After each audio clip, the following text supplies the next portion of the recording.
Okay, guys, let's continue our discussion about how enzymatic activities are regulated, increased, decreased, amplified, or attenuated for the purposes of controlling the behavior of metabolic pathways and networks. All right, so the last discussion we were talking about some of the ways that this can be sort of directly handled at the level of the regulatory enzyme itself. Remember, there are usually one or two key regulatory enzymes in a metabolic pathway.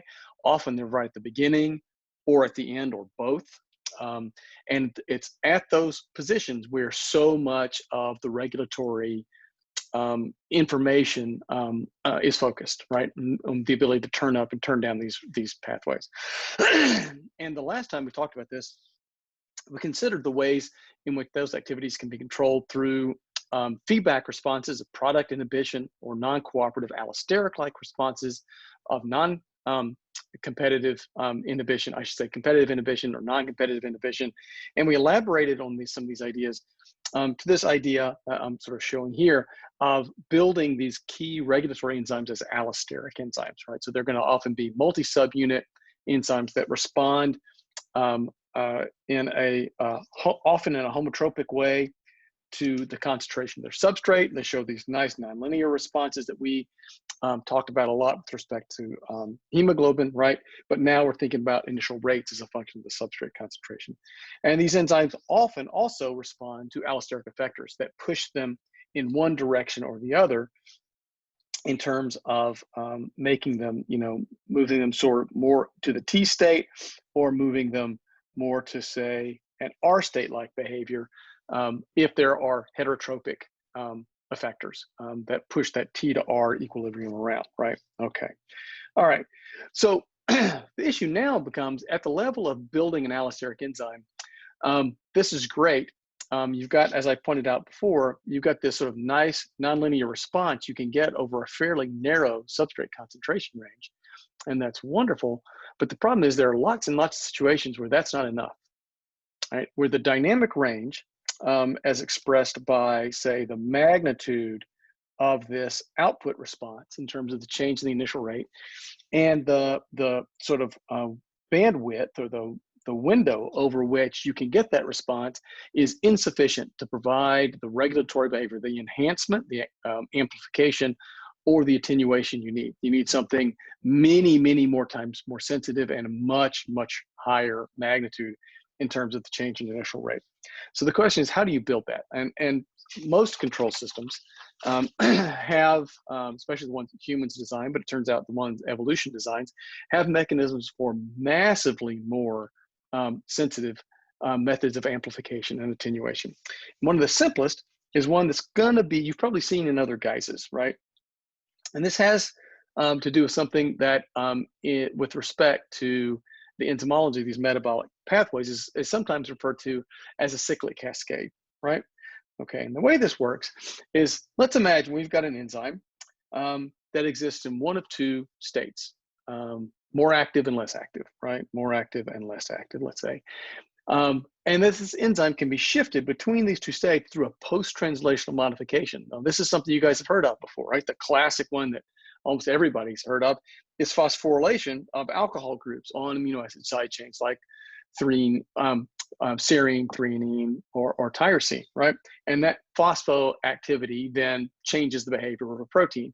In the case of an enzyme, it's possible to build that enzyme so that phosphorylation event can change its activity dramatically in some cases, either through the KM or the KCAT or both, right?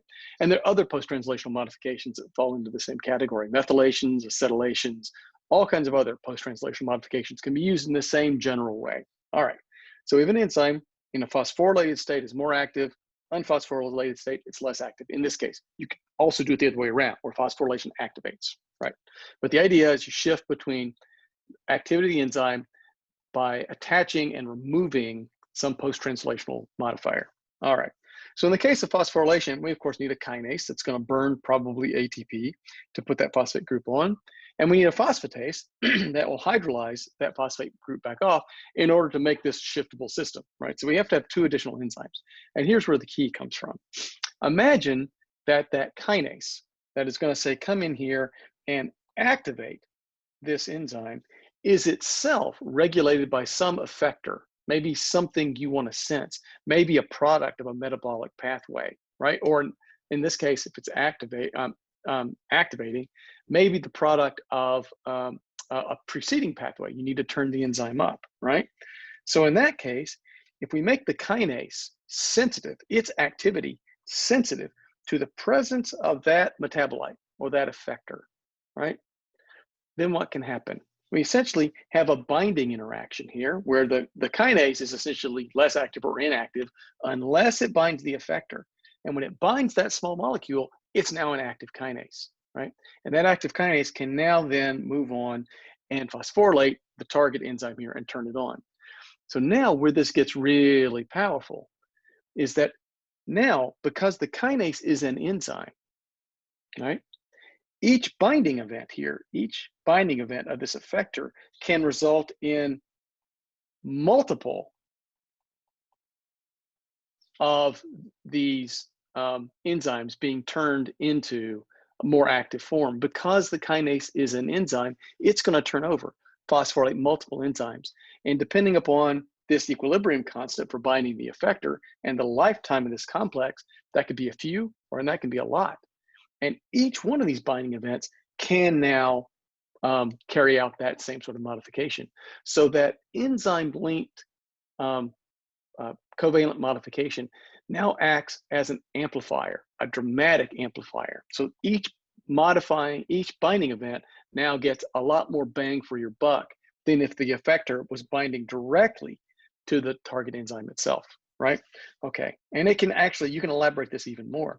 Let's say you want that to happen over, let's say, the enzyme here. Well, I should point out you can think about this on the other side of the equation as well, because to get the system to respond, you need to have a phosphatase that's going to recognize this phosphorylated state, push the enzyme then back to the inactive direction, and you can make that phosphatase also bind to some other effector, right? In this case, it'd be E2. And so the amplification you get both in, or the gain, think about it in the way an engineer would, you would get the enhancement you would get both on the activating side and on the attenuation side is dramatically amplified and enhanced by the fact that the key latching mechanism here is an enzyme, right? And each of these bound phosphatases or kinases can hit multiple of the target enzyme here, right? And that's a recipe for a whole lot of amplification, a whole lot of increase in sensitivity. Okay, but we can actually tune that even a little bit more, because if the kinase or the phosphatase was a classical enzyme, right? We know it would have some sort of like hyperbolic response, as we would expect, to the effector concentration here, right? Because it's just simple binding. But what if we made this enzyme allosteric? So it responded non-linearly, cooperatively to the concentration of this effector molecule. We could then get very small changes in the effector concentration, give really big changes in the kinase activity, which then are dramatically amplified into the response of the target enzyme. Okay, and we of course could do the same thing with the phosphatase. This whole idea is sometimes referred to as a cyclic cascade, and it's called a cyclic cascade because of the sort of cyclical enzymatic way in which each enzyme now, because it turns over catalytically, can amplify its upstream event, like this effector binding to a much bigger output, right, downstream. Okay, well, let's see this in action, right? Where this is sort of a great big general idea, and this gets used a lot. How about in practice? Okay, well, since we've been working our way back up the pathway of TCA cycle, remember we looked at the regulation TCA cycle. We talked about for these main enzymes, most of the regulation is right here, sort of at the beginning of the cycle: citrate synthase, isocitrate dehydrogenase, alpha ketoglutarate dehydrogenase, and it's mostly substrate availability, feedback, classic product feedback inhibition through NADH, citrate, succinyl-CoA, and then a little bit of allosteric regulation at the level of NADH on citrate synthase and ATP on isocitrate dehydrogenase, right? Okay, but really basically pretty simple. As we move back up to that really big committing step, this pyruvate dehydrogenase complex, remember the big mega Dalton size complex with all the different subunits, the hydrolepomide, like swing arm dude, right? This guy's having a big impact on this acetyl-CoA pool, and that's a major metabolic pool, right? Both from the point of view of making stuff, making energy, creating other biomolecules. Acetyl-CoA is a big pool, right? So this enzyme, this pyruvate dehydrogenase complex, is very, very carefully regulated and at multiple levels, right? And a cyclic cascade comes into this. So let's take a look at that. So here again is that pyruvate dehydrogenase complex. First level of regulation of this enzyme has to do with classic product-based feedback inhibition like we've just seen. Both acetyl-CoA and NADH feedback, right, and doing classic competitive type feedback inhibition of the enzyme. Those pools get too high, they will feed back and ratchet down the activity of the enzyme, slow it down because they begin to compete with CoA and NAD+. Okay, but this enzyme complex also, especially in higher eukaryotes and prokaryotes to some extent as well. One of the reasons the eukaryotic complex is so much bigger is it's sensing a lot of different things, and there are a lot of ways in which this happens. But one of the big ways is there are subunits that will get phosphorylated, and they've got it drawn here on the E1. I think that's right, but I'm not 100% sure that's right.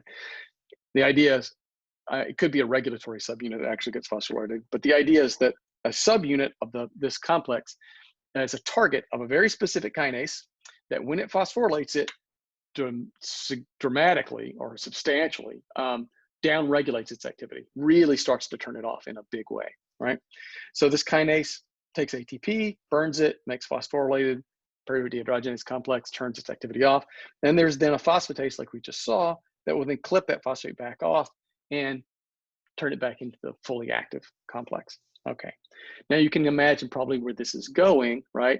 If you wanted to build a system like this and you wanted to use a cyclic cascade in the context like we looked at before, what effectors might you use, right? And just look at it, think about it. Well, acetyl-CoA and NADH, these are working at one level, sort of like the last level, emergency level, kind of. If these pools get too high, they can really start helping shut things down. But you could build an even more sensitive early response by having the kinase respond to those guys. Same sort of, sort of feedback response. And that's exactly what happens. This kinase senses the acetyl-CoA and NADH pools, and its activity is stimulated, enhanced dramatically to then phosphorylate pyruvate dehydrogenase and turn it off. Okay, so now what do you got a situation? Maybe your acetyl-CoA pool and your NADH pools have dropped. Your reduced CoA, your pyruvate, NAD+ pools are going up. You need to turn this guy back up. What would you do? Right? Well, one way you could do that, think about it, you could have these guys, right, come and impact the phosphatase, turn the phosphatase back up. And there are cyclic cascades that work that way, but there's actually a simpler way to do it if you think about it.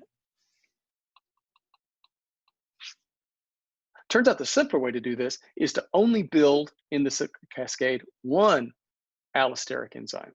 And it turns out that's the kinase.